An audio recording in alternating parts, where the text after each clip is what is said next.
302 HJ में एक सवाल पूछा गया था कि भारतेंदु युगीन रचना इनमें से कौन है। मैंने पेपर की आंसर की देते समय भी बताया था कि भैया इसमें दो आंसर सही लग रहे हैं।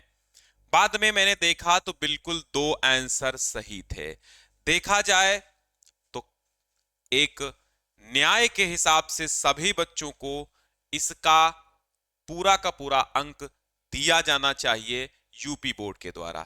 जितने भी एग्जामिनर यूपी बोर्ड परीक्षा में हिंदी की कॉपी चेक करने जा रहे हैं, उन सभी से निवेदन है कि भैया इसका अंक सर आप जरूर दे देना। कारण यह है कि यह गलती बोर्ड की है, बच्चों की नहीं है। अब भारतेंदु युगीन रचना की अगर हम बात कर लेते हैं, आनंद अरुणोदय भी है। किसकी है? बदरी नारायण चौधरी प्रेम घन की है। ठीक है, मैंने कहा कामायनी और साकेत, चलो द्विवेदी युग की हो गई, कामायनी छायावादी युग की हो गई जयशंकर प्रसाद की, साकेत मैथिली शरण गुप्त की द्विवेदी युग की। भारत बारह मासा की अगर बात करते हैं तो ये राधा कृष्ण दास की हो गई।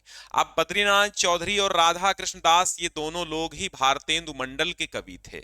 ऐसा भी नहीं है कि थोड़ा थोड़ा अलग रहे, पूरे के पूरे भारतेंदु युग के थे।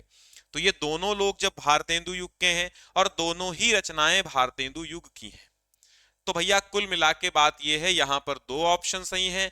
और बच्चों की बात अगर करें, बच्चों ने ये लगाया है तो भी सही है और ये लगाया है तो भी सही है, दोनों ही सही हैं। लेकिन नियमतः किसी बच्चे ने इसको गलत भी किया है तो भी उसको आंसर, उसको अंक देना चाहिए, क्योंकि ये जो गलती है, ये क्वेश्चन है, ये त्रुटिपूर्ण प्रश्न है।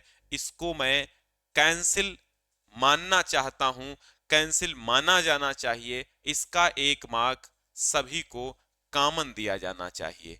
धन्यवाद।